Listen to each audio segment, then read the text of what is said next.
hermanos, buenos días.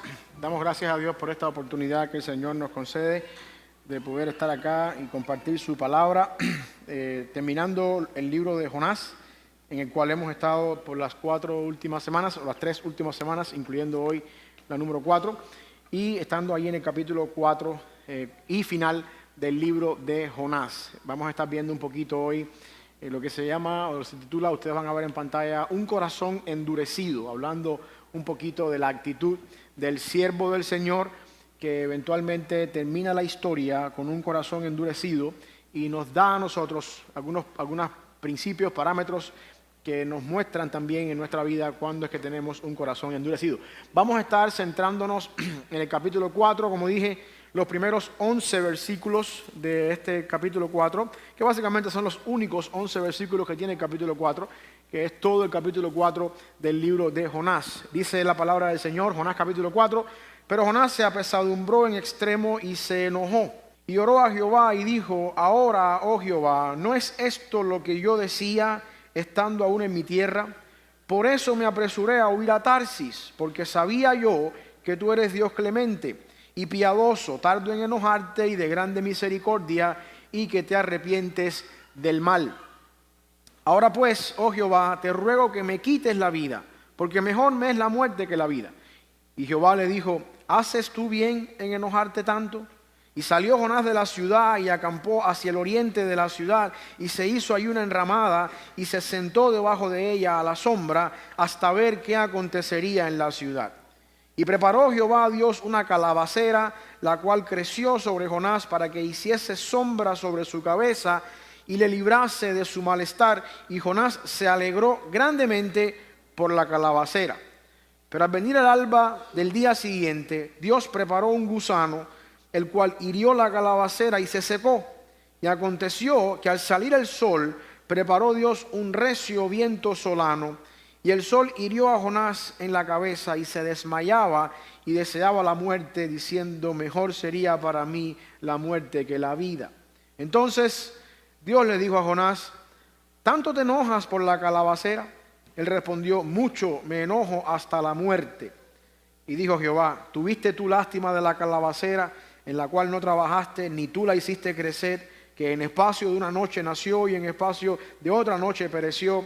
Y no tendré yo piedad de Nínive, aquella gran ciudad donde hay más de 120,000 personas que no saben discernir entre su mano derecha y su mano izquierda, y muchos animales. Padre, te damos gracias por este día, Señor, por la oportunidad que nos das de poder, mi Dios, predicar tu palabra. Te pedimos que tú nos hables, que me escondas, Padre Celestial, detrás de la cruz, y que yo pueda sencillamente ser un instrumento usado por ti para traer palabra a tu pueblo. Gracias por esta bendición en el nombre de Jesús. Amén. Mis hermanos, estamos terminando el libro de Jonás, como dije ya, en el cual hemos estado las 3 semanas anteriores, y vamos a estar viendo hoy capítulo 4, 11 versículos, lo que sucede cuando tenemos un corazón endurecido, teniendo en cuenta el caso del corazón de Jonás. La historia de Jonás termina con una lección para la vida del profeta del Señor, que al mismo tiempo es una lección para la vida de cada uno de nosotros en nuestro peregrinaje, en nuestro caminar por este mundo hasta que lleguemos a la presencia del Señor. Como hemos visto, Jonás no ha estado actuando bien en ninguno de los capítulos del libro anteriores. Jonás ha venido desobedeciendo a Dios y haciendo las cosas bajo una convicción equivocada debido a una concepción de Dios influida por su propia idea de quién es Dios. Existe la posibilidad de que nosotros también podamos conocer a Dios y nuestra idea de Dios esté condicionada nada más y nada menos que a la forma en la que nosotros creemos y pensamos acerca de Dios. Y eventualmente estemos creando una definición y un concepto en nuestras vidas de Dios que nos lleva a actuar completamente equivocado. Lo que estoy diciendo es que muchas veces nosotros tenemos una cosmovisión de Dios que le da forma a la práctica en nuestra vida cristiana que es completamente equivocada y errónea en comparación con el Dios de la palabra del Señor. Y eso nos puede llevar en nuestra vida cristiana a entender muchas veces a Dios y a captar una idea de las cosas que Dios hace desde nuestro punto de vista y ver a un Dios en nuestra cosmovisión a veces que choca con la forma en la que entendemos a Dios y creamos eso se llama una teopraxis, una teología práctica, una práctica en la vida cristiana fomentada y alimentada por una cosmovisión de Dios que es completamente alejada del Dios que tenemos en la palabra del Señor. Lo bueno de todo esto es que cuando nosotros venimos a Cristo, Él, que nos llamó de las tinieblas a su luz admirable y que hizo despertar en ti y en mí la fe que nos lleva a responder, valga la redundancia, en fe a la vida cristiana, el mismo Cristo que nos llamó es el que nos perfecciona y nos hace perseverar en la vida cristiana. Yo no sé si usted entiende esto, mi hermano, pero esto es una de las mejores verdades que hay en la vida cristiana. Jesucristo, dice Hebreos, es el autor y es el perfeccionador de nuestra fe. No es consumador, la mejor traducción de la palabra ahí. Es el perfeccionador de nuestra fe. Eso quiere decir que usted vino a Cristo porque un día el Espíritu Santo hizo que usted despertara a la realidad del Evangelio y usted aceptó la fe cristiana y es parte de la vida cristiana. Pero la salvación de Dios con usted no terminó allí. De ahí en adelante usted comienza un viaje hacia la eternidad, el cual Dios le hace a usted avanzar.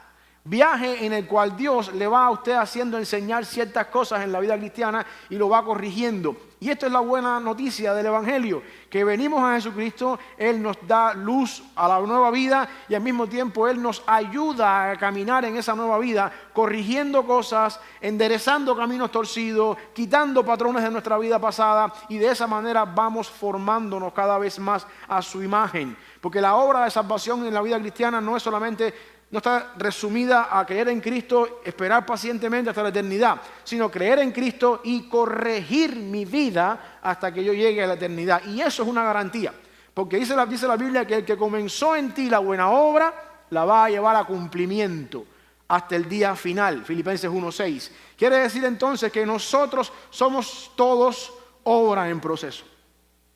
Y en ese perfeccionamiento divino, el Señor tiene algunas maneras que Él usa para doblegar nuestro carácter, para que nosotros aprendamos a ser el tipo de persona que Él quiere que seamos. Y no el tipo de persona que entendemos en la Biblia a veces equivocadamente que Él quiere que seamos. Por lo tanto, se aplica mucho aquí el Salmo 32:8. Te haré entender, te enseñaré el camino por el que debes andar. Así como usted en su vida de padre o de madre se encarga de formar en su hijo, producto de la disciplina, producto de ciertas cosas en el hogar, reglas, normas, un carácter, una persona que eventualmente cuando usted lo saca de casa, cuando sale del nido, sale como la saeta en mano del valiente, no como un boomerang que regresa después al hogar fracasado ya.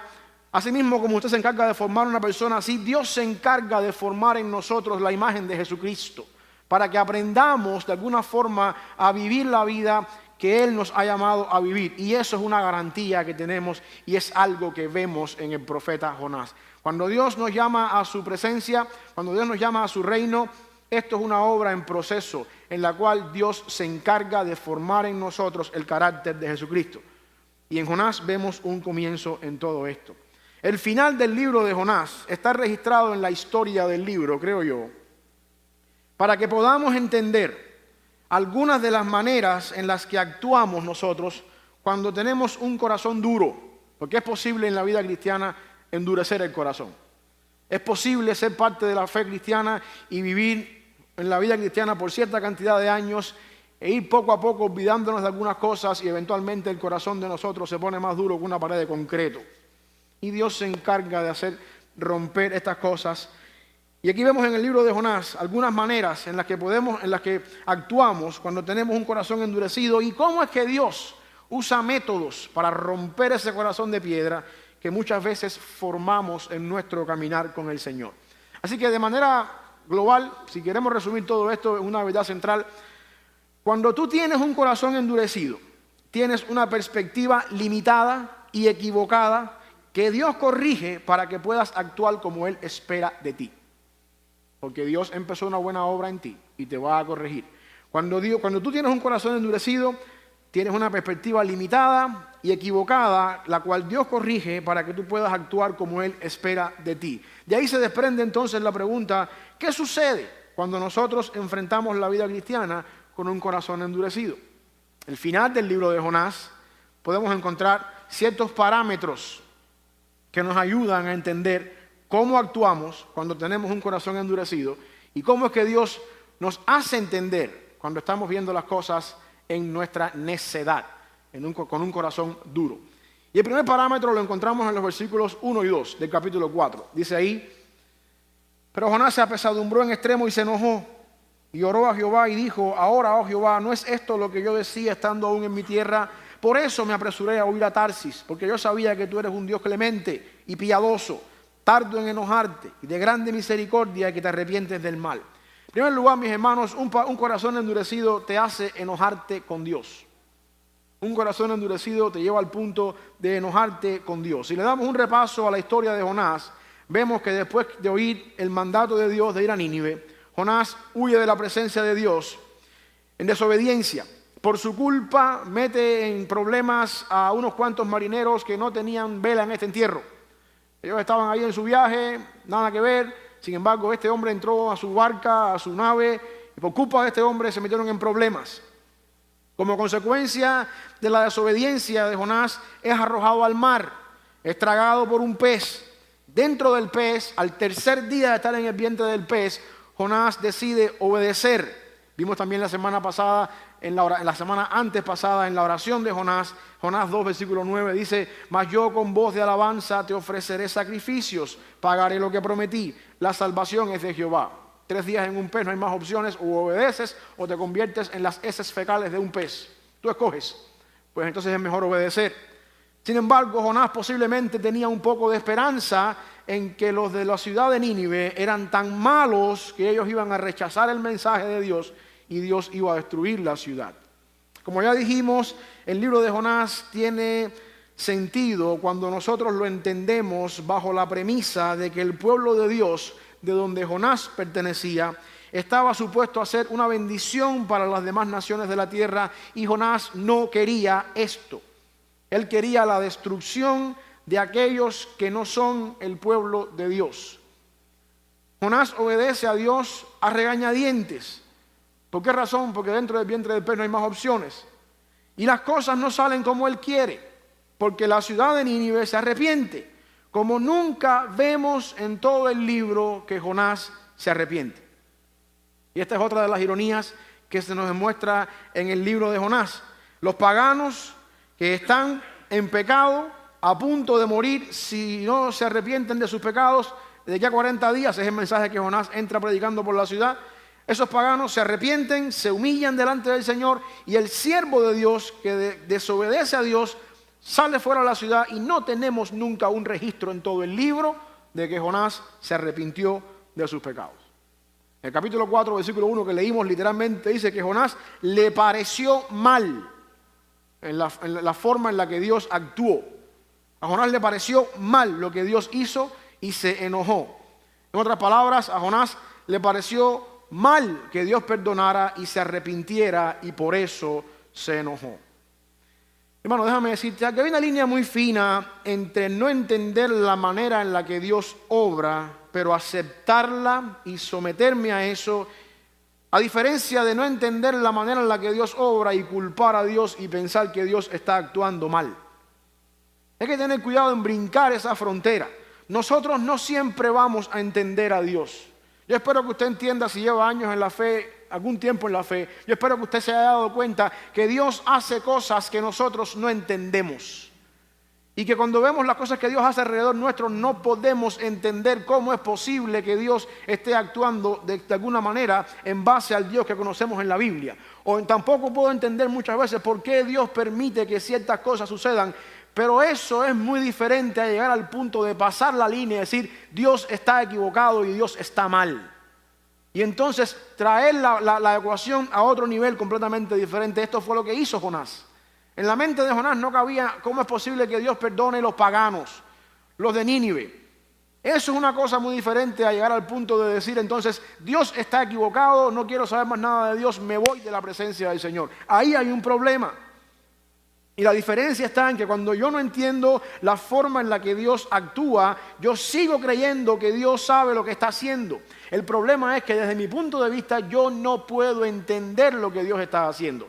Nosotros al final del día, dice la Biblia, que fuimos llamados para creer al Señor. Sin fe es imposible agradar a Dios, Por lo tanto, lo que se requiere en la vida cristiana, más que entender a Dios, lo cual no es posible, es que tú confíes que Dios está siempre obrando cuando no lo puedes entender.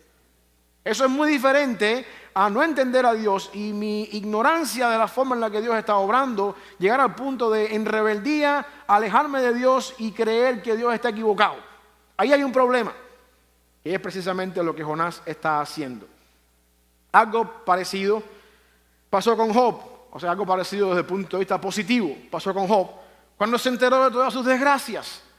Dice la Biblia que los mensajeros empezaron a llegar a donde estaba Job, a darle noticias malas. No había terminado uno de hablar y estaba otro hablando, y así sucesivamente. Y cuando Job se enteró de todas sus desgracias y se dio cuenta que todo lo había perdido, dice la Biblia en el capítulo 1, versículo 20 al 22 de Job, que entonces Job se levantó, rasgó su manto, rasuró su cabeza, se postró en tierra y adoró. No cuestionó a Dios, sencillamente adoró. Y su adoración se expresó en las palabras que dijo: desnudo salí del vientre de mi madre, desnudo volveré allá. Jehová dio, Jehová quitó, sea el nombre de Jehová bendito. Y el autor del libro de Job añade lo que sigue, que en todo esto Job no pecó, ni tampoco le robó a Dios el propósito en lo que estaba pasando acá. Nunca entendemos o nunca vemos que Job entendió lo que está pasando. Si usted tiene la oportunidad de leerse el libro entero de Job, se va a dar cuenta que la pregunta de Job, ¿por qué? ¿Por qué? Nunca se respondió esa pregunta en toda la Biblia.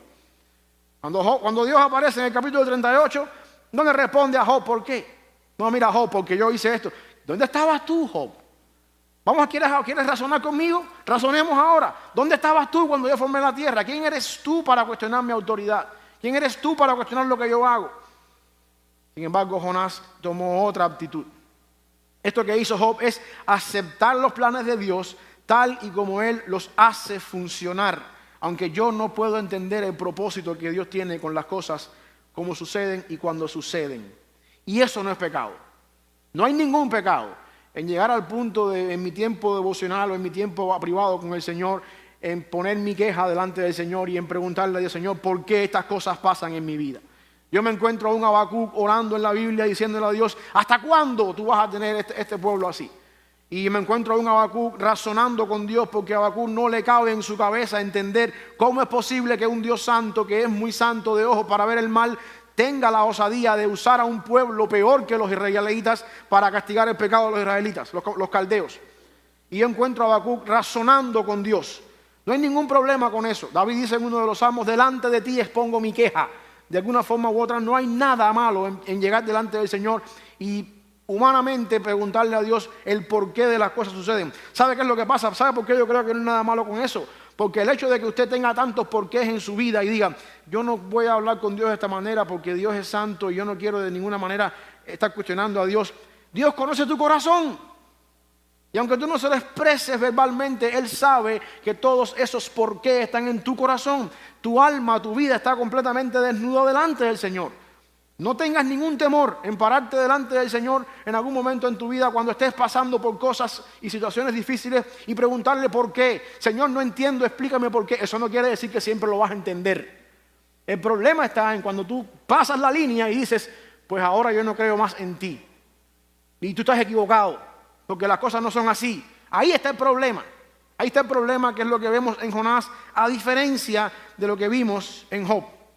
El pecado comienza cuando tú le quitas el propósito a Dios, o tú niegas que Dios tiene un plan y llegas a la conclusión de que Dios está equivocado, está mal, porque si Dios está mal, yo estoy bien. Y si Dios tiene un plan equivocado, mi plan está bien. Y eso es un problema. Porque Dios tiene planes que sobrepasan nuestro entendimiento, y espero que usted lo sepa. Porque Dios es eterno. Porque Dios hace obrar sus planes en nuestra vida, aunque no lo podamos entender, para bien, si es que tú le amas. A los que aman a Dios todas las cosas les ayudan a bien, aunque no siempre la entendamos. Jonás cayó en el extremo opuesto. Él pensó que Dios estaba equivocado, y en pensar que Dios estaba actuando mal, él estaba actuando bien, y por esa razón encontró justificación para irse para Tarsis. O sea, no. En mi teología, el Dios que yo conozco, que me enseñaron en la escuela dominical de mi pueblo, no es un Dios que ama a los paganos.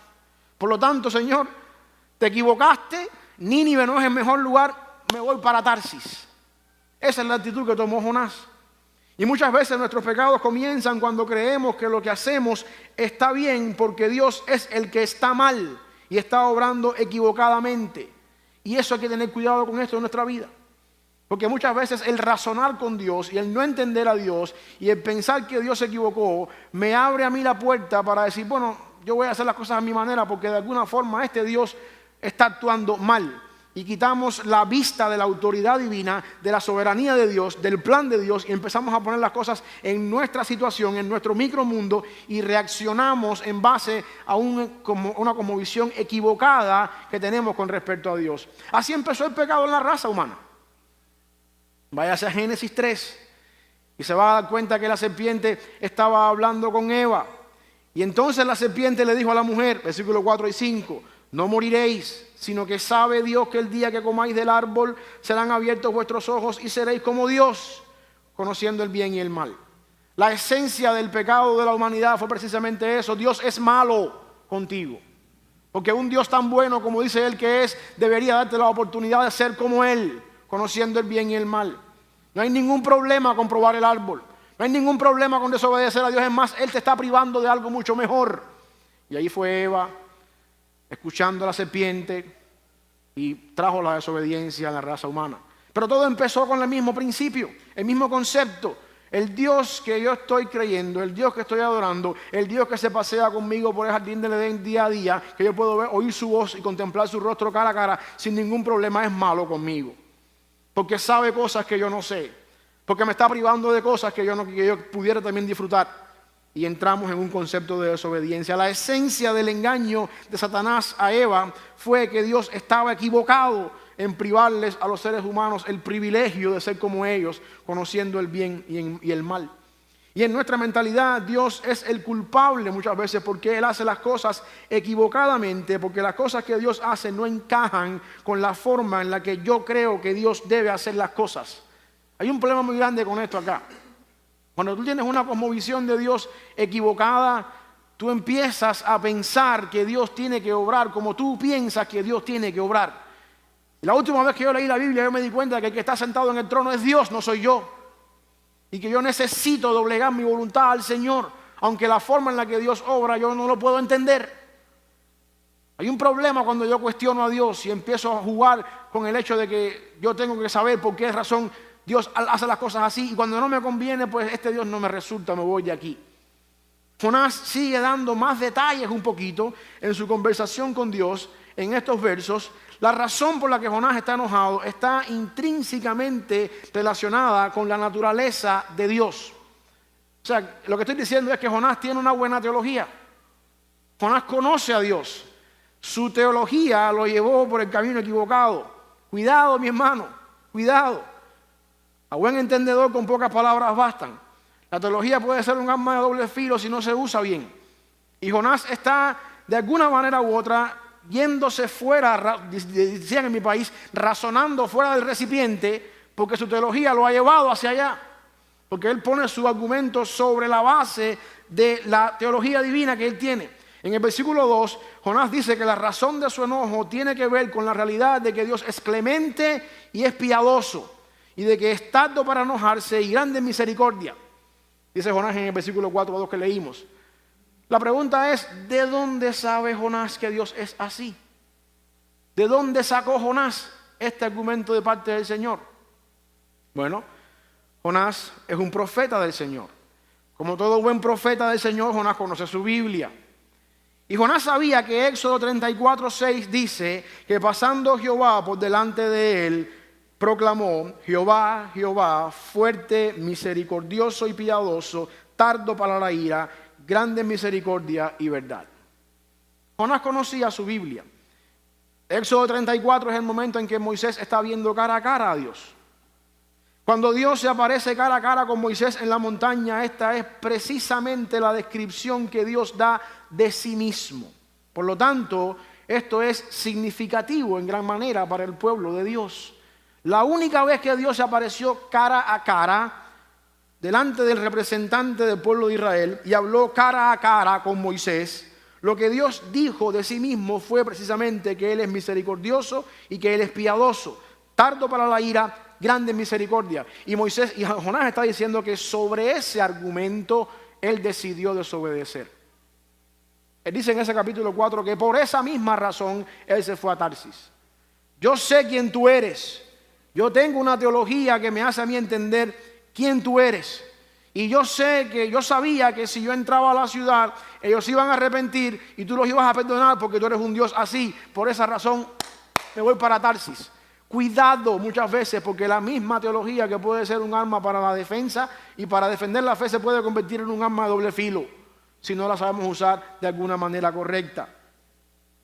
El enojo de Jonás no está, aquí vamos a entrar un poquito más profundo, en que Dios sea un Dios así. A Jonás no le preocupa que Dios sea misericordioso, que sea piadoso, que sea el Dios de las segundas, terceras, cuartas, quintas oportunidades. No hay ningún problema con eso, siempre y cuando no sea con el pueblo que no se lo merece. Porque yo no veo a Jonás quejándose de que Dios sea misericordioso cuando el pez lo vomitó en la orilla, cuando Dios le da la oportunidad de volver a la tierra, cuando no murió en el vientre del pez. Ahí no hay problema con que Dios sea misericordioso. Es más, oramos a Dios, aleluya, que después me vomitó. El problema es cuando la misericordia de Dios se extiende al que yo creo que no se lo merece. Ahí es donde me voy a ir y a huir de la presencia del Señor. Y esto puede ser un problema en nuestra vida también.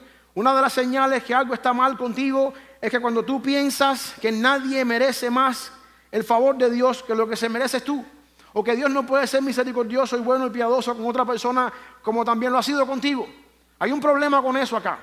De hecho, esta es una de las razones por las que yo creo que los judíos llevaron a Cristo a la cruz. Ellos todos esperaban un Mesías, todos querían al Mesías libertador. Sin embargo, el Mesías que estamos esperando no vino a hacer lo que estaba supuesto a hacer. El Mesías que tenía que venir estaba supuesto a destronar a César, a quitar el imperio romano, a levantar una nación santa como el pueblo en el tiempo de Salomón, un reino de gloria eterno. Y este hombre está viniendo a comer con pecadores, a andar con mujeres de mala reputación, y lo que está predicando, lo que está enseñando no nos conviene. Es una manera equivocada de entender lo que está pasando acá. Sin embargo, Jesucristo tenía otra mentalidad. Jesucristo sí venía a resolver el verdadero problema, que no es el problema de Roma, el que nos oprime militarmente, el que nos oprime con los tributos, como estábamos viendo en la escuela dominical hace un ratito. Sin embargo, Jesucristo vino a resolver el problema más grande que la raza humana tiene, que sigue siendo el mismo hoy como lo fue en el tiempo de los romanos: tu pecado. Ese es el problema más grande que tú tienes en la vida de hoy: tu pecado. El imperio romano hoy no existe. No hay Roma, una ciudad ahí llena de ruinas, un coliseo que ya está todo roto ahí. Pero no hay César, no hay Roma, no hay un engranaje político de Roma como en el tiempo de Cristo. Sin embargo, usted sigue siendo tan esclavo del pecado como lo fueron las personas que estaban en Cristo. Y ese problema que Cristo vino a resolver en la cruz del Calvario sigue siendo un problema y lo seguirá siendo hasta el día que estemos con el Señor. Y eso no lo entendieron los judíos, porque en su cosmovisión, en vez de adorar la bendición que Dios trajo para resolver su problema, lo llevaron a la cruz. Dice la Biblia, Cristo dice que el ladrón no vino sino para hurtar, matar y destruir. Yo he venido para que tengan vida y para que la tengan en abundancia, dice Juan 10:10. La gran diferencia está acá. Y si Dios ha sido misericordioso contigo, mi hermano, no hay razón para que tú puedas enojarte cuando Dios muestre misericordia con alguien que a ti no te cae bien, o con alguien que tú preferirías ver en el infierno pudriéndose.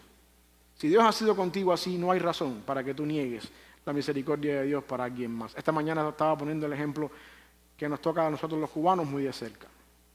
Ninguno de nosotros quisiera encontrarse con Fidel Castro en el cielo.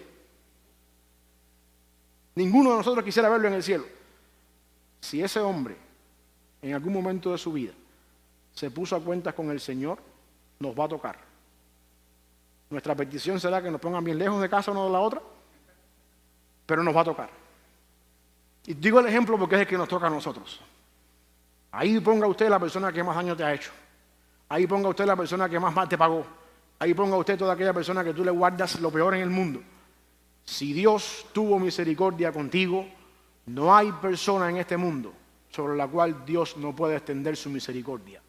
Y cuando tú niegas eso y te decides ir a otro lado y entender de que Dios está equivocado, usted es egoísta y tienes en primer lugar un corazón endurecido que te hace enojarte con Dios por la forma en la que Dios obra. Cuando tú tienes un corazón endurecido, Dios tiene una perspectiva limitada, o tiene una perspectiva limitada y equivocada, la cual Dios corrige para que tú puedas actuar como Él espera de ti. Vimos en primer lugar que un corazón endurecido te hace enojarte con Dios. Segunda característica o segundo parámetro de un corazón endurecido, versículo 3 y versículo 8, dice acá: ahora pues, oh Jehová, te ruego que me quites la vida, porque mejor me es la muerte que la vida. Dice el versículo 8, y aconteció que al salir el sol, preparó Dios un recio viento solano, y el sol hirió a Jonás en la cabeza, y se desmayaba y deseaba la muerte, diciendo: mejor sería para mí la muerte que la vida. Segunda característica o segundo parámetro, un corazón endurecido te hace egoísta. Un corazón endurecido te hace una persona egoísta. Uno de los detalles interesantes que yo encuentro en este libro de Jonás es que en tan solo 4 capítulos que tiene el libro, no es un libro tan grande como Isaías u otros más, en tan solo 4 capítulos, Jonás se quiere morir varias veces, o al menos expresa varias veces que se quiere morir. En el capítulo 1, cuando lo van a tirar al mar, la idea fue de él. Él fue el de la idea de que lo tiraran al mar. Y vimos la semana antes pasada que para mí eso fue un intento de suicidio que no funcionó. Yo prefiero morirme antes que tener que ir a los paganos aquellos. Métame en el mar y me voy a ahogar en el mar. ¿Sí? Ahí vemos una manera fallida de querer hacer las cosas a su manera. Luego después, en este capítulo 4, en el versículo 3 y en el versículo 8 y en el versículo 9, Jonás hace mención de que él prefiere morirse. Lo que hace de esta actitud algo egoísta es que en el versículo 3 Jonás quiere morir porque Dios fue misericordioso con una nación entera que se arrepintió de sus pecados. Y en el verso 8 Dios lleva a Jonás al mismo estado de querer morir porque Dios le trajo desgracia y fatiga sobre su cuerpo cuando la calabacera se secó. Jonás es un niño malcriado, está actuando como un niño malcriado. Esto es lo que le decimos hoy en día a nosotros, a los hijos nuestros, un berrinche de parte de Jonás. El problema es que a Jonás no le importa que se mueran 120,000 personas bajo el juicio de Dios, pero sí le importa que el sol le esté dando en la cabeza y le esté fatigando la cabeza a punto del desmayo. ¿Qué importa que se mueran 120,000 personas en una tormenta de fuego y azufre si pensamos que este sería el medio por el cual Dios traería el juicio, como en el caso de Sodoma y Gomorra? ¿Qué importa que se mueran más de 120,000 personas? Lo que importa es que esta calabacera a mí se me está ahora secando y mi cabeza se me está fatigando de una manera desagradable. Y en este sentido es interesante que entendamos nosotros la posición histórica que tiene el libro de Jonás dentro de la literatura profética. Yo quiero que usted entienda esto, mi hermano. ¿Por qué razón? Porque Jonás está actuando acá como un niño, como dije, haciendo un berrinche. Jonás, adentro hay 120,000 personas clamando a Dios, orando en arrepentimiento, tirados en el piso, clamando, pidiendo perdón al Señor. Y tú aquí afuera, bravo por una calabacera. No entiendo. La manera de entender un poquito esto es poniendo en perspectiva, en el canon bíblico, la posición en la historia que tiene el libro de Jonás dentro de la literatura profética, para que entendamos que esto en Jonás es un principio que se ve en Jonás como un estado, diríamos, embrionario, pero que usted y yo no estamos exentos de lo mismo. A veces nos ponemos bravos por cosas insignificantes cuando en realidad el problema es mucho más grande. Si tenemos en cuenta, como la semana pasada vimos, que Jonás vivió durante el reinado de Jeroboam II, es muy posible que el ministerio profético de Jonás, su carrera profética, se extendió desde el año 786 a.C. hasta el 747 a.C. aproximadamente, que fue lo que duró el reinado de Jeroboam II. Eso quiere decir entonces que el ministerio de Jonás duró o funcionó en lo que se conoce en el tiempo de la historia hebrea, un periodo de transición entre la profecía preclásica y la profecía clásica en la nación de Israel.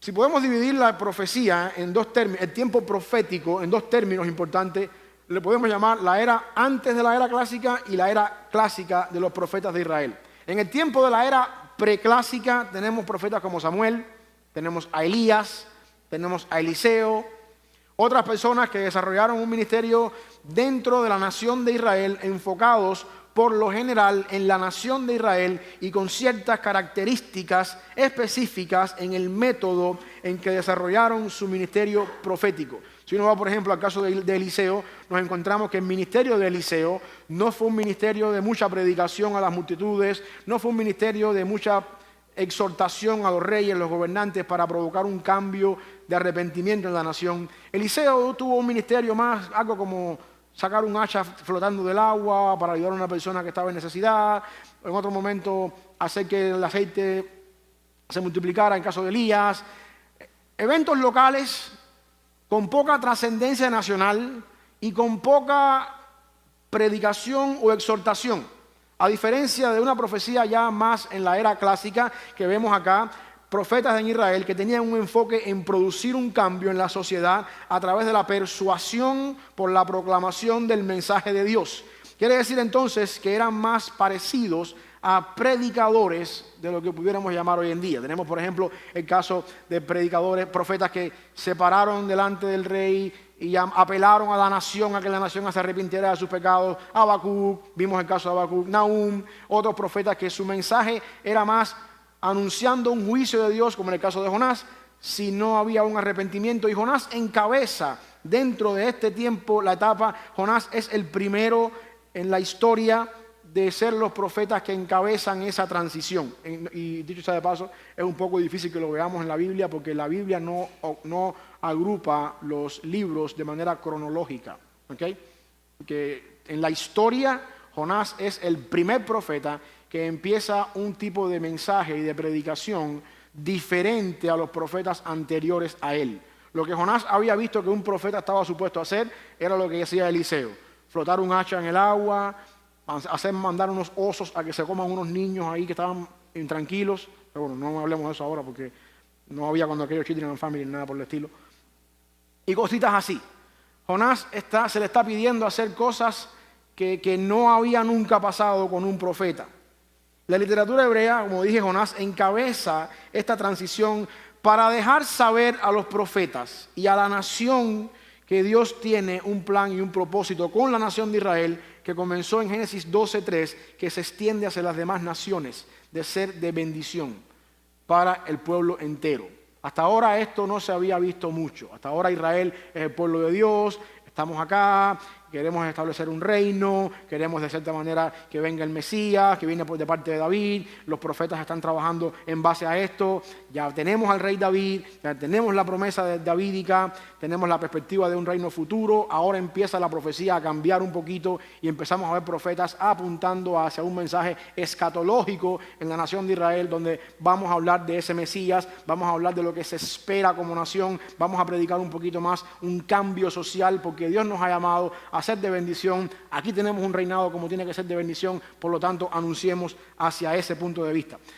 Hay un cambio después de la monarquía davídica, hay un cambio en la profecía que se empieza a ver en toda la Biblia. Y lo más interesante es que la manera de ser de bendición para las demás naciones es a través de la proclamación del mensaje de Dios o del juicio de Dios si no hay un arrepentimiento. Esto es un principio que se ve en toda la Biblia. ¿Usted quiere ser de bendición para el Señor? ¿Usted quiere que Dios cambie su vida? ¿Usted quiere que Dios le arregle su vida? Arrepiéntete y cambia. Ese es el mensaje bíblico desde Génesis hasta Apocalipsis. Independientemente de todos los eventos que hay en toda la Biblia, cuando llegamos a Pentecostés, el apóstol Pedro toma el mismo patrón. Varones hermanos, ¿qué haremos? Arrepentíos y creed en el Evangelio. Este es el mismo patrón que encontramos acá. Y Jonás está incursionando en este tipo de predicación, cosa que ningún profeta antes de él había hecho. Y que cuando uno como representante del pueblo de Dios ha sido bendecido, se niega a ser de bendición para las demás naciones, entonces uno es egoísta en no querer compartir esa bendición y al mismo tiempo va en contra del propósito por el cual Dios lo ha llamado. Esto es lo que estamos viendo en Jonás. Dios dice desde un principio: Abraham, te escogí de entre Ur de los Caldeos para hacerte una nación grande, para bendecirte, para prosperarte y para que en tu simiente sean benditas todas las naciones de la tierra. Y así empezó Abraham, después Isaac, después Jacob, 12 hijos, 12 tribus, el pueblo en Egipto, salen de Egipto, entran en Canaán, empieza un ministerio profético dándole forma a la nación con personas que enseñaban la Biblia, que enseñaban de alguna manera la ley. Llegamos al primer cumplimiento de la profecía mesiánica apuntando a un reinado mesiánico, cambia la profecía. Ahora este reinado se va a expandir por toda la nación del mundo, por todo el mundo entero. Dios se va a encargar de bendecir todo el mundo, así como bendice a Israel. Por lo tanto, el pueblo de Israel tiene que entender la razón por la cual ustedes fueron sacados de Ur de los Caldeos. En su simiente, Abraham, es para que ustedes sean de bendición a los demás. Y este concepto aplica también para ti y para mí. Usted y yo fuimos sacados de las tinieblas a su luz admirable para ser de bendición a los demás que están allá afuera. Jonás no entendía esto. Y por eso es que el libro de Jonás termina de una manera inconclusa, con una pregunta que nunca se responde. No hay un capítulo 5 de Jonás donde dice que Jonás entendió, se arrepintió y entonces empezó a modelar de una manera diferente lo que Dios estaba queriendo para él. El libro de Jonás termina así porque se espera que en la transición de la profecía preclásica a la profecía clásica, los profetas siguientes tienen que entender que Jonás es el ejemplo de cómo no se es un profeta. Así no podemos ser. Porque si somos el pueblo de Dios, como dice el apóstol Pedro, y si somos llamados de las tinieblas a su luz admirable para anunciar las virtudes de aquel, por lo tanto Jonás es el ejemplo negativo. Hemos sido llamados por Dios, se nos ha encomendado el Evangelio, se nos ha encomendado la vida cristiana, la teología cristiana, la Biblia, la enseñanza cristiana para ser de bendición a los que están afuera. No para meternos debajo de una cama, en una calabacera, poniéndonos bravos cuando Dios hace su obra en los paganos. Y esto es lo que Jonás no entendió. Este sentimiento era común también en los tiempos de Jesucristo. Cuando Jesucristo está hablando con la mujer samaritana en el pozo, encontramos el mismo principio otra vez. Ahí está en capítulo 4, Juan, capítulo 4, hablando Jesús con la mujer samaritana en el pozo, en el versículo 23, dice Jesús: la hora viene y ahora es cuando los verdaderos adoradores adorarán al Padre en espíritu y en verdad. Porque también el Padre, tales adoradores, busca que le adoren. En el contexto de la conversación de Jesús con la mujer, ellos están hablando acerca del lugar de adoración en relación con la nacionalidad que ambos tenían, la mujer samaritana y Cristo, por supuesto, judío. Y Cristo dice acá que el pedigrí de una persona no tiene nada que ver con esto. No es porque seamos judíos, no es porque ustedes sean samaritanos. La hora ha llegado, el momento de la predicación ha llegado en que nosotros tenemos que adorar a Dios por encima de estas cosas que Dios nos ha permitido ser, cubanos, mexicanos, salvadoreños, hondureños, porque Dios busca adoradores que le adoren en espíritu y en verdad. Y a veces nosotros nos quedamos encapsulados en las cosas como aprendimos y no vemos que hay una connotación mucho más grande de lo que esto quiere suceder. Y mismo Cristo lo dice también en el pasaje de la Gran Comisión, cuando dice que los discípulos tienen que hacer discípulos a todas las naciones por medio del bautismo y de la enseñanza, demostrando que nuestra responsabilidad como creyentes dentro del nuevo pacto es parecida al tipo de predicación de Jonás. Un mensaje de arrepentimiento para evitar el juicio. Nosotros estamos supuestos a anunciar el reino de los cielos para evitar un juicio, a diferencia de lo que Jonás estaba acostumbrado a ver en los profetas de su época. Y a nosotros nos encanta muchas veces el siervo de Dios que viene y hace flotar el hacha para mí, o hace que mi salud se ponga bien, o me resuelve los problemas que yo tengo. Y se nos olvida que la prioridad nuestra en la vida cristiana no es tanto que mi hacha flote para yo poder seguir trabajando, que mi salud se mejore, o estas cosas que son preclásicas. La responsabilidad mía en la vida cristiana es que Dios me llamó con el propósito de que yo sea un faro de resplandor del Evangelio para aquel que no conoce de Cristo. En mi trabajo, en mi casa, en mi hogar.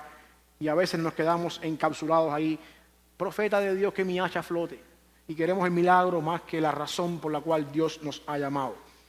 Y esta historia del libro de Jonás, dentro del canon de la historia hebrea, nos enseña básicamente esto. Que Jonás es el precursor, el tipo de predicación de Jonás es el tipo de predicación que hace el precursor de la esencia de la vida cristiana. Bendecidos para bendecir. Bendecidos para bendecir a otras personas. Y esto Jonás no lo puede entender. Este problema también estaba vigente en los discípulos de Cristo al principio de la era de la iglesia.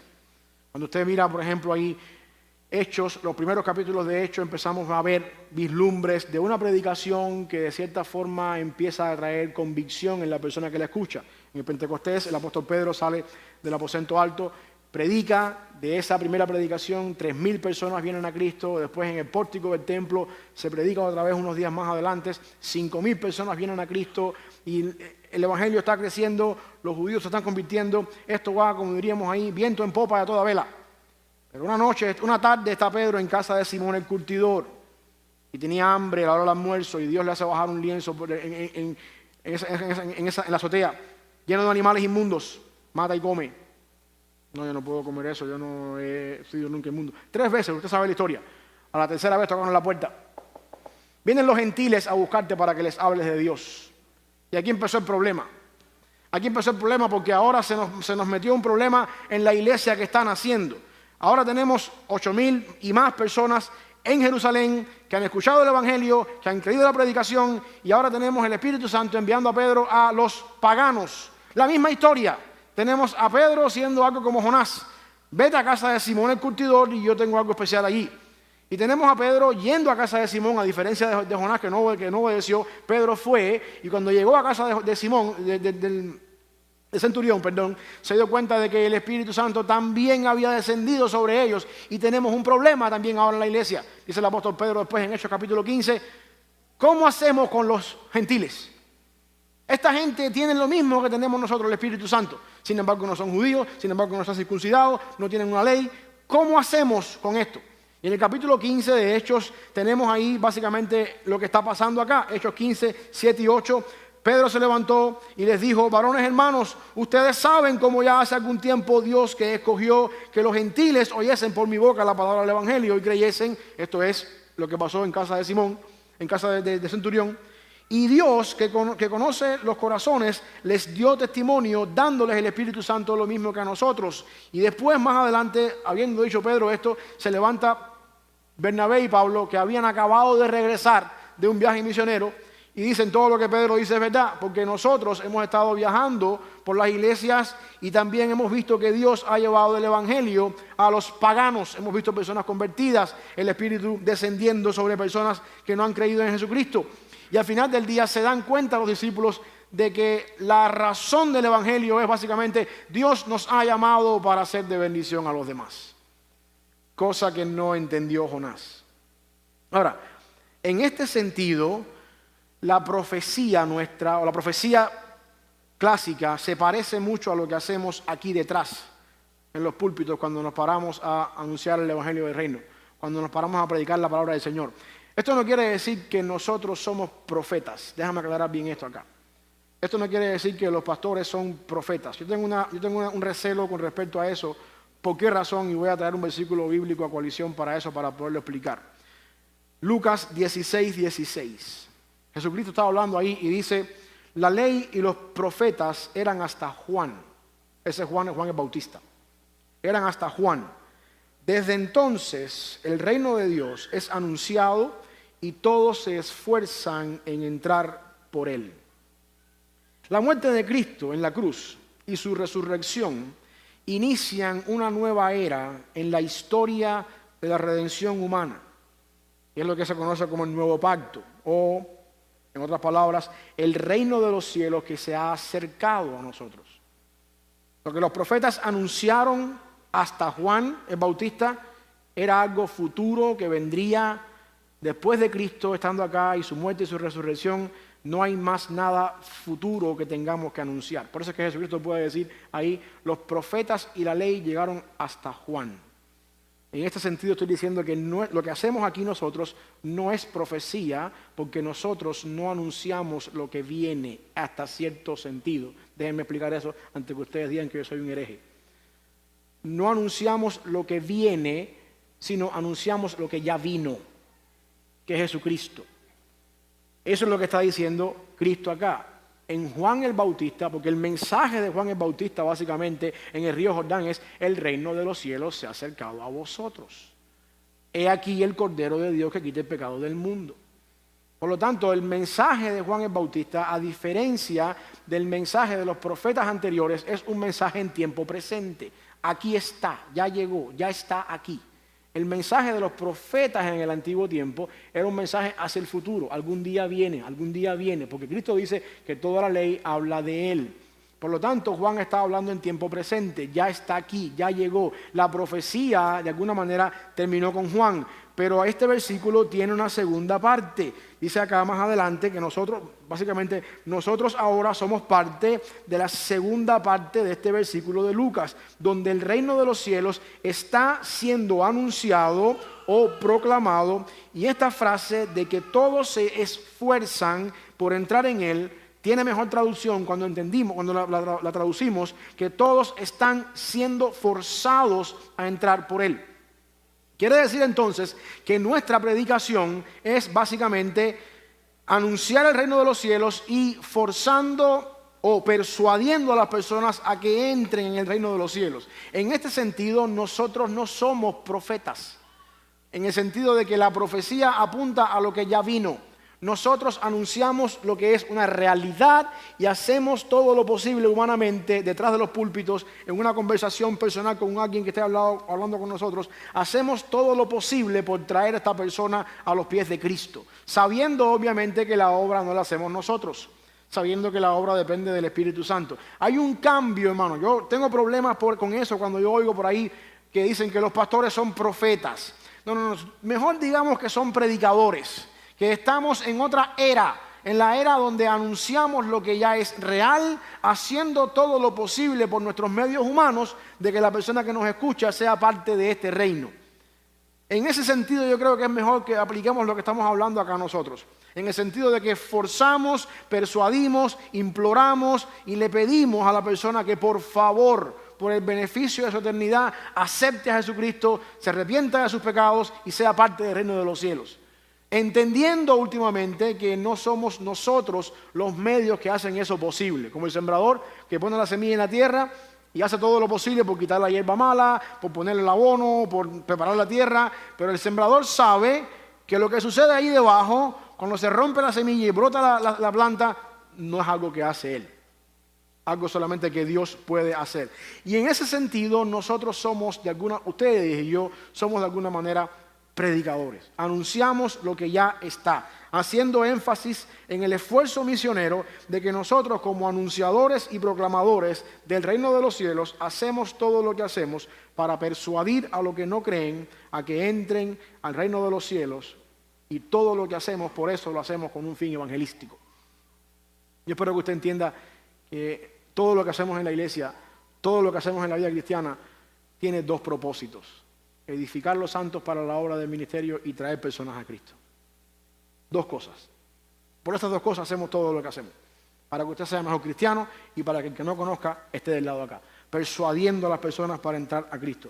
A donde yo quiero hacerte llegar es a que tú entiendas que cuando nosotros queremos para nosotros solos las bendiciones que Dios nos da y olvidamos que nosotros hemos sido llamados y bendecidos por Dios para ser de bendición a otros, somos egoístas y estamos cayendo en un problema que Dios empezó a erradicar en la nación de Israel en el año 700 antes de Cristo, con el cambio de la profecía preclásica a la profecía clásica.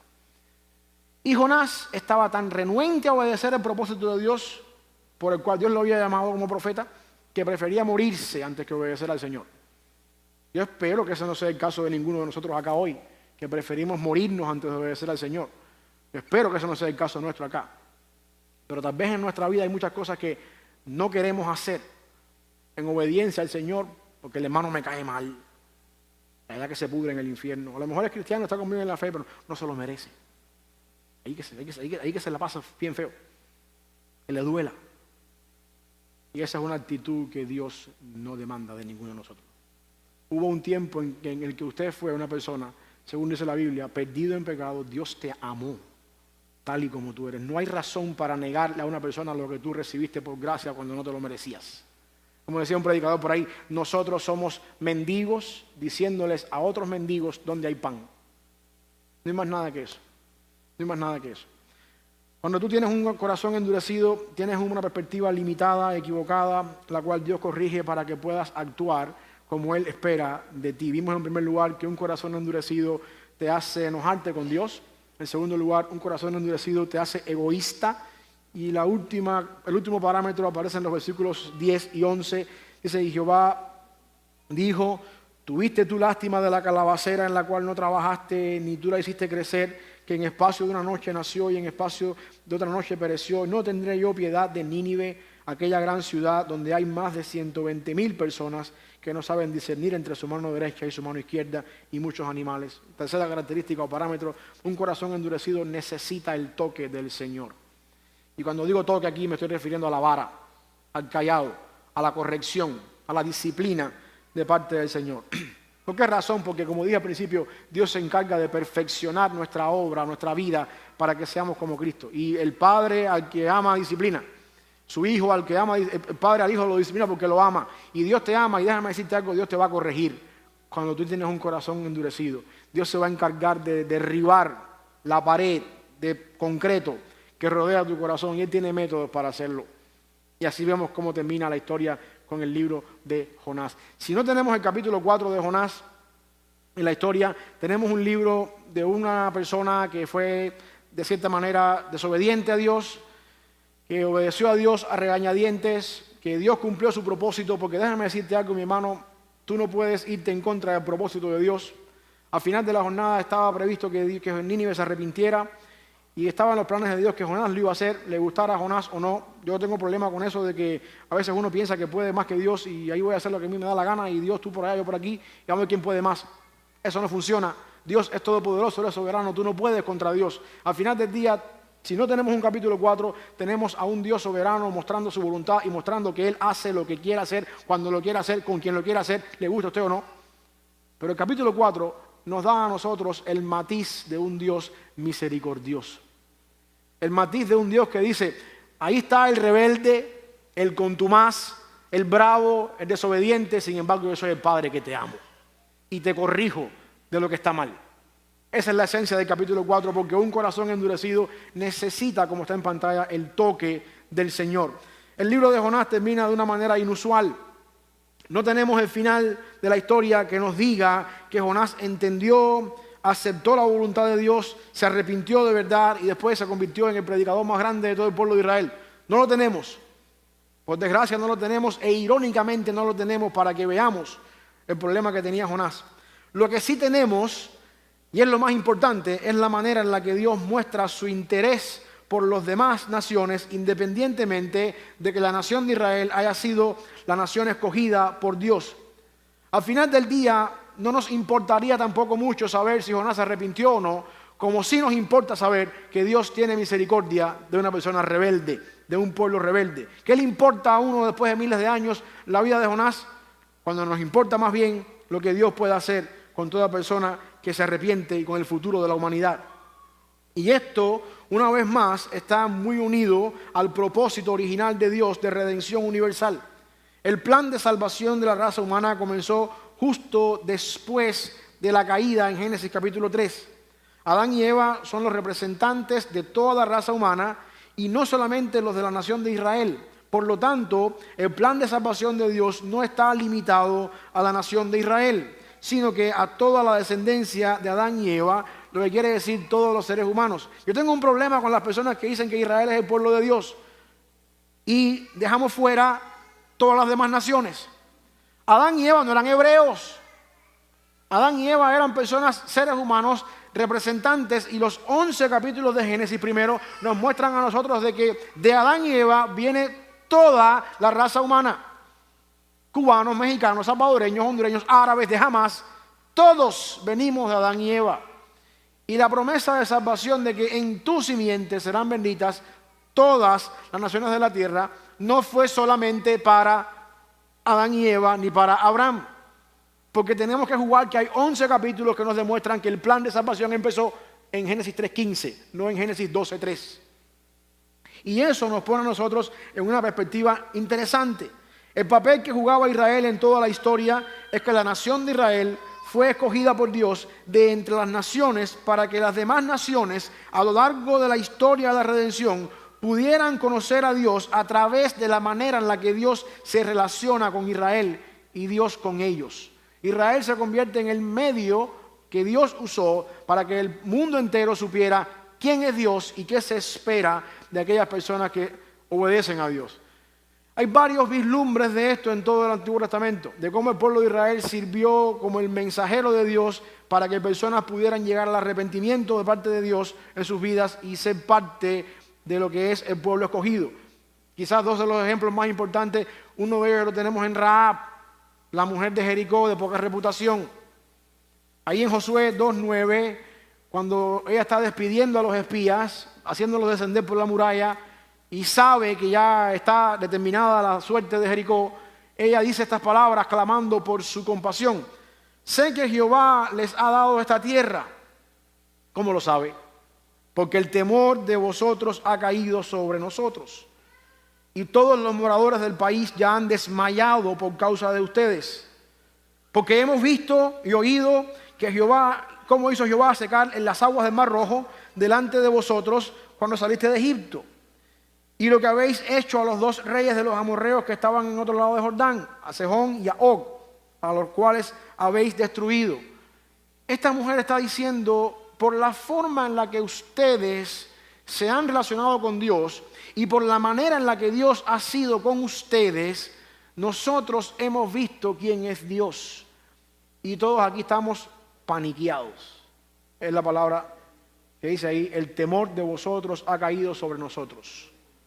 Todos tenemos miedos, sabemos lo que va a pasar. Y aquí la parte importante, tengan misericordia de mí y de mi familia. Bueno, esa es la esencia de ser de bendición para los demás. Esa es la esencia de experimentar la bendición de Dios, de que mi vida sea un reflejo de lo que Dios puede hacer en una persona y de que otra persona que no conoce de nada pueda decir, yo quiero lo que tú tienes. Yo quiero lo que tú tienes. Y eso es lo que Jonás estaba perdiéndose. Y el otro caso, que no lo tengo en el manuscrito, es el caso de Ruth. Por cierto, dos mujeres. No sé por qué será. ¿Qué pasará con los hombres, no es verdad? El caso de Ruth, no me pidas que me aleje de ti ni te deje. Donde quieras que tú vayas, yo voy a ir. Tu Dios será mi Dios, tu pueblo será mi pueblo. Ahí tenemos el caso típico. ¿Qué vio Ruth en su suegra? No sabemos. Dicho sea de paso, no era con suegra. ¿Qué vio Ruth en su suegra? No sabemos. Pero la relación de nuera o suegra, que es una de las más malas que tenemos hoy en día, hizo que una mujer dijera, yo quiero lo que tú tienes. Y a veces estamos tú y yo sentados afuera de la ciudad esperando que le caiga el fuego a la suegra. Bravo porque Dios me hizo quitar la calabacera. No sé, había que decirlo y se dijo, dice el meme por ahí. Este trato de Dios con Israel es la base sobre la cual Dios envía a Jonás a Nínive. Porque en el capítulo 3, versículo 5, dice que la gente de Nínive le creyó a Dios, no le creyó a Jonás. Nosotros no podemos saber, quizás porque el libro no nos da muchos detalles, qué conocimiento tenían la gente de Nínive de Dios. Pero yo encuentro en el tiempo de la Biblia, en el tiempo del Antiguo Testamento, que una reina de Saba, del sur, vino a Jerusalén porque escuchó allá lejísimo en su país las cosas que Dios había hecho con Salomón en su reino. Quiere decir entonces que la nación de Israel, como decían por ahí, sonaba en aquel tiempo. Estaba en las noticias. Vean esta nación, vean esta riqueza, vean este pueblo. Y muchos reinos, muchos reyes, muchas poblaciones, muchos pobladores de otras partes del mundo vinieron a ver esto. Y es posible que la gente de Nínive sabía que en Israel hay un Dios, que los hebreos tienen un Dios, que hay historias que se han nombrado de ese Dios, que muchas personas se han encontrado con ese Dios, y que cuando Jonás entró por la ciudad, yo vengo de parte del Dios de Israel, y les voy a decir a ustedes que en 40 días esto se va a acabar. Todo el mundo entendió quién es ese Dios. Jonás tuvo la oportunidad de hacer en Nínive lo que seguramente hubiese hecho en Jericó, con el miedo que tenían, se hubiesen arrepentido. Sin embargo, no estaba haciendo los planes del Señor. Y ahora Jonás está bravo, molesto y está enojado por esto. Aunque el capítulo 3 termina con la declaración de que la ciudad se había arrepentido y de que Jonás se había enojado y le había parecido mal lo que Dios había hecho, en el versículo 5 del capítulo 4 dice que Jonás salió de la ciudad, acampó hacia el oriente de la ciudad y se hizo allí una enramada. Eso es como hoy en día lo que se vende ahí en los Lowe's y Home Depot, la pérgola, que es esa estructura de madera que no tiene techo, pero sí tiene unas cosas arriba, que yo no sé ni para qué sirve, porque al final el sol pasa igual. Eso fue lo que se hizo Jonás, algo así, una enramada, y se sentó debajo de ella a la sombra, no sé cuánta sombra puede haber ahí, hasta ver lo que acontecería en la ciudad. Parece ser que Jonás tenía cierta esperanza en que Dios iba a castigar a la ciudad y que todavía estaba ahí sentado esperando la lección de que Dios iba a traer sobre ellos. Y Jonás recibe la lección de su vida con respecto a esto, donde nosotros tenemos también uno de los mejores mensajes de aliento para nuestra vida con respecto al carácter de Dios. Dios lo había planeado todo así. Cuando hablamos del pez, nos dimos cuenta de que Dios siempre está un paso adelante de lo que las personas puedan hacer. Dios proveyó para Jonás las ramas de la enramada. Dios proveyó para Jonás toda aquella enramada. En su providencia, Dios hizo crecer en espacio de una noche una planta de una hoja grande que cubrió su pérgola y le dio a Jonás un poquito de sombra, un poquito de tranquilidad, de alivio. Y algunos comentaristas por ahí dicen que quizás Jonás tenía algunos problemas en la piel producto de los jugos gástricos del pez, que le hacían ser un poquito más al sol y al calor, le molestaban un poquito más. Pudiera ser. Dios todo lo había planeado así, como dije. Le permitió guarecerse en la sombra, guarecerse ahí en su enramada. Le proveyó incluso su techito en la casita de campaña ahí, mientras sabía Dios que Jonás estaba en enojo allá atrás esperando. Todo lo estaba planeando así. Y es interesante notar que después que Jonás hace su enramada, Dios provee la planta, viene la sombra, ya tiene un aire acondicionado allá adentro, el sol está a un lado, tranquilito, todo bien. Esta es la primera vez en todo el libro de Jonás. Note bien esto. Primera vez en todo el libro de Jonás que dice que Jonás estaba alegre en gran manera. Primera vez en todo el libro de Jonás que dice que Jonás está alegre en gran manera. Ni siquiera Jonás está alegre cuando fue vomitado por el pez. Ni siquiera Jonás está alegre en ver una ciudad arrepentirse de sus pecados. Jonás está alegre porque estoy en mi berrinche, me voy para allá afuera de la ciudad, me voy a hacer mi enramada aquí, esperar a que se destruya la ciudad y Dios me cubre mi enramada. O sea, Dios de alguna manera u otra está alegre por eso. Mi hermano, yo creo que esto es una lección importante para nuestra vida, porque a veces nosotros en la forma en la que actuamos y obramos en nuestra manera de ver las cosas, con un corazón endurecido, nos alegramos a veces por cosas insignificantes, cuando hay muchas más razones por las cuales alegrarse. Y estamos aquí en nuestro terruño, en lo nuestro, y se nos olvida el mundo entero. Yo no sé si usted entiende esto. A lo mejor a usted no le importa mucho esto y no le da mucha razón porque usted no ve las cosas desde el punto de vista que lo podemos ver los pastores y predicadores. Para nosotros los pastores y predicadores, uno de los mejores gozos que podemos experimentar en la vida cristiana y en la vida pastoral es pararnos aquí detrás, predicar un mensaje de la palabra y verlos a todos ustedes cambiar sus vidas. Y que de aquí a unos 5 o 6 años usted pueda decir, mi vida es otra porque un día predicaste de Jonás 4 y Dios me cambió la vida. Ese es nuestro pago. Y ahí tiene a Jonás experimentando 120,000 personas, lo que todo predicador desea, y el hombre allá afuera, bravo, en una calabacera. Egoísmo nivel 100 en la vida cristiana. Y sin embargo Dios haciéndole crecer una calabacera. En otras palabras, Dios, no me malinterpreten lo que voy a decir porque después voy a traer donde quiero. Dios alcahueteando a Jonás. ¿Tú quieres enojarte y irte para afuera? Espérate, hasta más, te voy a dar la sombra y todo, vaya, ahí tiene. Pero eso con un propósito, porque Dios se va a encargar de hacer algo muy diferente en la vida de Jonás ahora. En una noche, 8 horas, creció una planta, providencialmente, obviamente eso no funciona así, que cubrió todo. Al otro día vino un viento solano, que era un viento caliente que venía del desierto del Sahara por lo general, quemó la planta y Jonás se quedó ahora sin planta en el sol. Dios lo llevó a ese punto y termina entonces acá con la pregunta que aparece en el versículo 10 y en el versículo 8, 9 y 10, el diálogo entre Dios y Jonás. Esta es otra de las características de Jonás, un tipo arrogante, prepotente, orgulloso, y Dios está tratando con la vida de él de esa manera.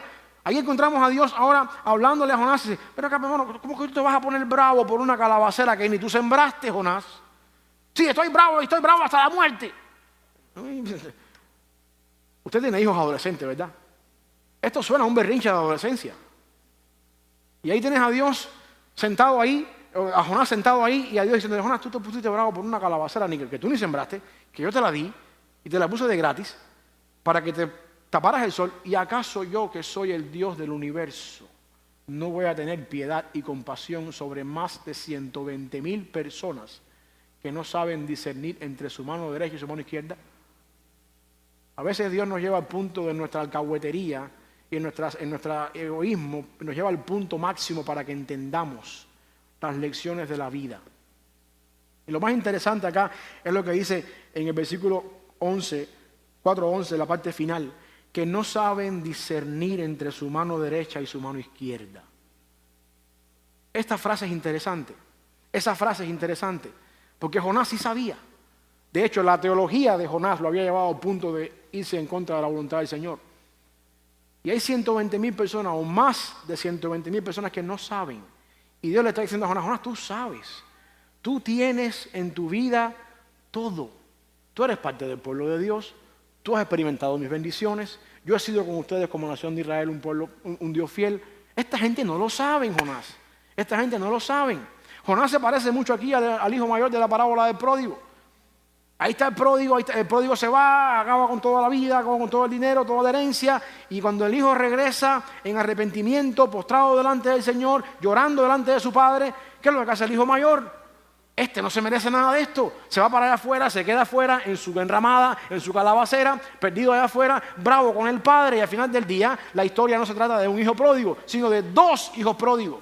Hermano, el punto es el siguiente: usted puede estar sentado en las bancas de la iglesia y estar tan perdido como el que está allá afuera, si no tiene un punto de vista como a Dios le agrada en cuanto a su voluntad, que es el caso que tenemos acá en Jonás. Y por supuesto, Dios se encarga de hacernos entender y nos lleva al punto de la misericordia. Yo creo que el capítulo 4 básicamente es ese, la misericordia de Dios con Jonás. La misma conversación que tuvo el padre con el hermano mayor del pródigo. Tú siempre has estado aquí. Tú siempre has tenido todo. Es que nunca me has hecho una fiesta. Tú nunca la has hecho porque no te ha dado la gana. Todo lo mío es tuyo. ¿Por qué te enojas ahora? Nosotros del lado de acá, muchas veces nos pasamos la vida entera enojados, teniendo todas las bendiciones que Dios nos ha dado, porque Dios extiende su misericordia con el que está allá afuera. Que nunca Dios nos ponga en esa situación. Bueno, a manera de conclusión, cuando tú tienes un corazón endurecido, tienes una perspectiva limitada y equivocada que Dios corrige para que tú puedas actuar como Él espera de ti. Vimos 3 características o parámetros que ocurren en nuestra vida cuando actuamos así. Primero, un corazón endurecido te hace enojarte con Dios. Segundo, un corazón endurecido te hace una persona egoísta. En último lugar, un corazón endurecido, si tú eres un hijo de Dios, necesita el toque y la disciplina de parte del Señor. Bueno, yo no sé exactamente cuál es la condición que tú tienes delante del Señor en tu vida. Dios es un Dios de amor. Dios extendió su misericordia sobre una ciudad pagana porque había personas en esta ciudad que no tienen la capacidad de discernir entre su mano derecha y su mano izquierda, o entre el bien y el mal. Y esa invitación está igualmente abierta también para ti en esta tarde. Mañana, todavía no es tarde. Yo no sé cuál es la condición que tú tienes en tu vida espiritual, pero como cada semana hacemos, a mí no me gustaría que tú te fueras de aquí hoy sin darte la oportunidad de que tú puedas encontrarte con el Señor, de que tú puedas poner tu vida a cuenta con el Señor, y de que si tú eres una de esas personas que no sabes discernir entre tu mano derecha y tu mano izquierda, hoy puedas salir de aquí con un Espíritu Santo que te ayude a hacer eso. La Biblia dice que lo único que tú tienes que hacer para eso es arrepentirte de tus pecados y creer en Jesucristo. Dice la Biblia que a todos los que le recibieron, a los que creen en su nombre, Él les da la autoridad, la potestad, el derecho de llamarse hijos de Dios. Si tú estás acá hoy y tú nunca has hecho eso, ahí donde estás, solamente quiero orar por ti. Quiero guiarte en esta oración hacia eso. No hay forma de ponernos a cuenta con el Señor a menos que no sea arrepintiéndonos y creyendo. Y arrepentimiento implica una confesión de pecado. Y la confesión implica una oración, unas palabras que tengo yo que dedicar al Señor. Si estás acá y este es tu deseo hoy, ¿dónde estás? Mientras todos ustedes están en oración, yo solamente te pido que levantes tu mano y me dejes saber. Yo solamente quiero orar por ti, guiarte en esa oración que puede ser el comienzo de un cambio en tu vida hasta el día de la eternidad. ¿Hay alguien acá que esté en esa condición y dice, yo quiero ponerme a cuentas con el Señor hoy? ¿Hay alguien acá? Si ese no es, Dios te bendiga por allá. Si acá también estás viéndonos por internet y estás en esta condición, yo te pido que tú nos dejes un comentario ahí en el video que estás viendo o nos escribas de alguna manera, te contactes con nosotros y te prometemos que te vamos a ayudar, te vamos a guiar hacia algún lugar cerca de donde estás, donde puedas encontrarte con la palabra del Señor, donde puedas crecer. Pero si tú estás acá y tú eres un hijo de Dios y tú eres una persona que ya has caminado con el Señor y tú sientes que de alguna manera u otra tú estás en tu enramada, cómodo en tu calabacera y enojado con Dios porque Dios hace cosas en tu vida o alrededor de ti que no debería hacer, yo tampoco quiero que te vayas por acá sin antes ponerte a cuentas con el Señor. Esto es rebeldía, esto es egoísmo, esto es orgullo. Ríndete a la voluntad del Señor, pídele perdón al Señor por lo que estás haciendo y permite que Dios te muestre que Él es un Dios soberano y que sus planes van mucho más allá de tu voluntad, de lo que tú quieres que Él haga, y siempre son para bien. Padre, te damos gracias por este día. Gracias, mi Dios, por la oportunidad de poder estar acá esta tarde, esta mañana. Te pedimos, Señor, que tú bendigas la semana que está comenzando hoy, que tu palabra siga dando el fruto, Señor, por el cual tú la has enviado, y que nosotros podamos, mi Dios, moldearnos cada vez más según tu palabra. Te pido que seas de bendición con la persona que decidió hoy entregar su vida a ti, mi Dios, y caminar contigo por el resto de su vida. Que le ayudes, que podamos como iglesia también nosotros ser esa ayuda espiritual en su vida. Y también, Padre, que tú sigas obrando en el corazón de cada uno de nosotros para que podamos responder a tu palabra como es debido. En Cristo Jesús. Amén. Dios le bendiga, mis hermanos.